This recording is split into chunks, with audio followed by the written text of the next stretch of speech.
بسم اللہ الرحمن الرحیم نحمده ونصلي على رسوله الكريم اما بعد فاعوذ باللہ من الشیطان الرجیم بسم اللہ الرحمن الرحیم۔ معزز سامعین السلام علیکم۔ وظائف ود ہیرا یوٹیوب چینل میں آپ لوگوں کو خوش آمدید کہتی ہوں۔ سب سے پہلے آپ لوگوں سے چھوٹی سی ریکویسٹ ہے، اگر آپ لوگ ہمارے چینل پر نئے ہیں تو ہمارے چینل کو سبسکرائب کر دیں اور مزید اپڈیٹس کے لیے ساتھ لگے گھنٹی کے بٹن کو ضرور دبائیے تاکہ آنے والی ہر نئی عملیات، اچھی ویڈیوز نوٹیفیکیشن کے ذریعے آپ لوگوں تک بر وقت پہنچتی رہے اور آپ ان پر عمل کر کے اپنی زندگی کی خوشیاں، مقصد اور مرادیں پا سکیں۔ معزز سامعین، آج کا عمل قرآنی عمل ہے۔ انشاءاللہ اس عمل کی بدولت آپ کے یہاں اللہ تعالیٰ کی طرف سے رزق کی بارش ہوگی۔ یہ وظیفہ رزق کے لیے بہت ہی مجرب ہے، بہت ہی بابرکت ہے۔ انشاءاللہ اس وظیفے کی برکت سے اللہ تعالیٰ آپ کو بہت زیادہ رزق سے نوازیں گے۔ آپ کے یہاں رزق کی فراوانی ہوگی، پورے سال رزق کی فراوانی رہے گی، آپ کو کبھی تنگی نہیں پیش آئے گی۔ معزز سامعین، اگر آپ یہ وظیفہ ماہ ربیع الاول میں کرتے ہیں تو اس کا بہت ہی زیادہ فائدہ ہے، کیونکہ ماہ ربیع الاول میں ہمارے پیارے نبی صلی اللہ علیہ وسلم اس دنیا میں تشریف لائے اور ہمیں جو کچھ بھی ملا ہے ہمارے پیارے نبی صلی اللہ علیہ وسلم کے طفیل ملا ہے۔ ہم کچھ بھی نہیں ہیں، یہ دنیا بھی انہی کے طفیل بنی ہے، ہم تو ان کے قدموں کی خاک بھی نہیں ہے، جو بھی ملا ہے ان کے قدموں سے ملا ہے۔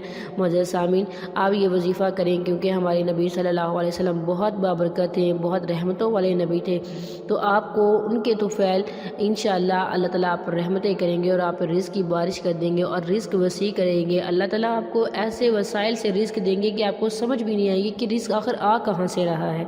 ہمیں جو کچھ بھی ملا اس کملی والے کی نسبت سے ملا، جو کچھ بھی ملا اس مدینے والے کے واسطے سے ملا۔ ہمارے ایک بزرگ فرماتے ہیں کہ میں مدینہ منورہ گیا، میں نے وہاں ایک بچہ دیکھا جو کہ بھیک مانگ رہا تھا۔ میں نے اس بچے سے پوچھا، بیٹا تو کس قبیلے سے ہے، تو کس خاندان سے ہے؟ اس نے کہا میں سید خاندان سے ہوں۔ وہ کہتے ہیں میرا دل بھر آیا۔ میں نے کہا بیٹا تم ہمارے ساتھ پاکستان چلو، ہم تمہیں وہاں سر پہ بٹھائیں گے، سر کا تاج بنا کے رکھیں گے، ہم تمہارے قدموں میں بیٹھیں گے، تمہیں اعلیٰ گھر دیں گے، اعلیٰ کپڑے دیں گے۔ معزز سامعین، اس نے روضہ رسول صلی اللہ علیہ وسلم کی طرف اشارہ کر کے پوچھا کیا چچا یہ ہوگا؟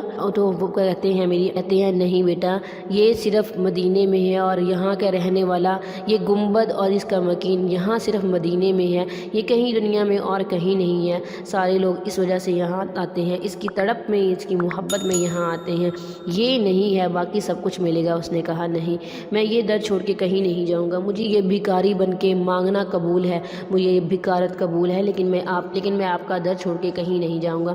معزز سامعین، اب یہ وظیفہ کریں گے، وظیفہ قرآنی وظیفہ ہے، ہمارے نبی صلی اللہ علیہ وسلم کا بتائے ہوئے کلام میں سے ہے، اللہ تعالیٰ کے پاک کلام میں سے ہے، مقدس کلام میں سے ہے۔ انشاءاللہ اللہ تعالیٰ آپ پر رحمتوں کی بارش کریں گے، آپ پر رزق وسیع کر دیں گے۔ معزز سامعین، آپ نے یہ وظیفہ 33 بار پڑھنا ہے، آپ نے اسے 33 بار پڑھنا ہے۔ آپ اسے کسی بھی نماز کے بعد پڑھ سکتے ہیں۔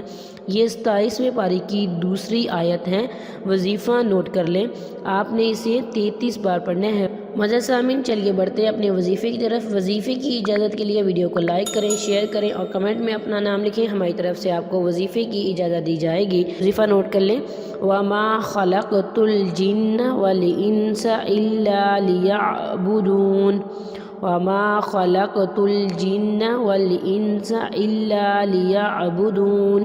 معزز سامعین، آپ نے اسے 33 بار پڑھنا ہے، اول آخر درود شریف پڑھنا ہے، اس کے بعد اللہ تعالیٰ سے نہایت عجز و انکساری سے دعا کرنی ہے۔ انشاءاللہ اللہ تعالیٰ آپ کی ہر مشکل پریشانی دور کر دیں گے۔